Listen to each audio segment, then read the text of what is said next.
कहानी नंबर 2।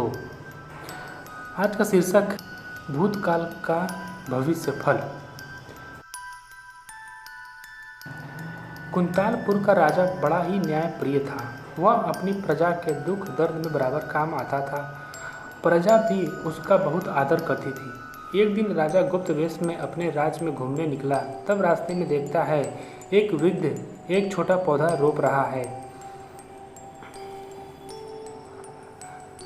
राजा कौतूहलवश उसके पास गया और बोला, यह आप किस चीज का पौधा लगा रहे हैं? वृद्ध व्यक्ति ने स्वर में कहा, आम का।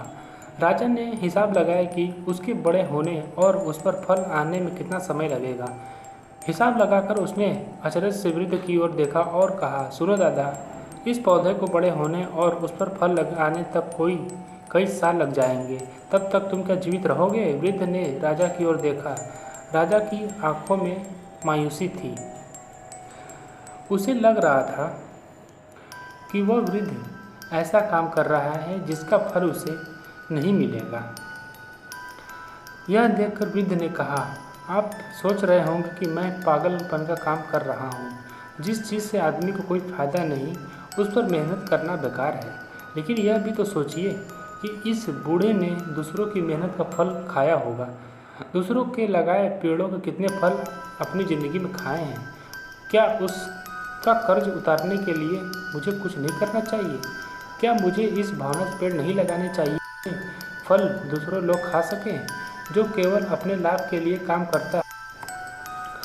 वृक्षों, पौधों, लताओं आदि वनस्पतियों से हमें फल, फूल, सब्जी, कंदमूल, औषधि, जड़ी बूटी, मसाले, अनाज आदि सभी तो प्राप्त ही होते हैं।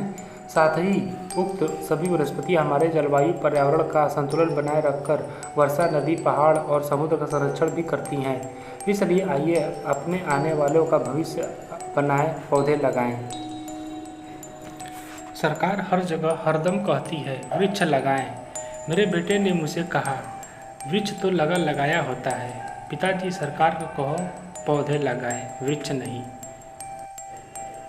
इस कहानी से हमें यह सीख मिलती है कि हमें अपने आने वाले पीढ़ी के लिए भी कुछ करना चाहिए, उनके अच्छे भविष्य के लिए। धन्यवाद।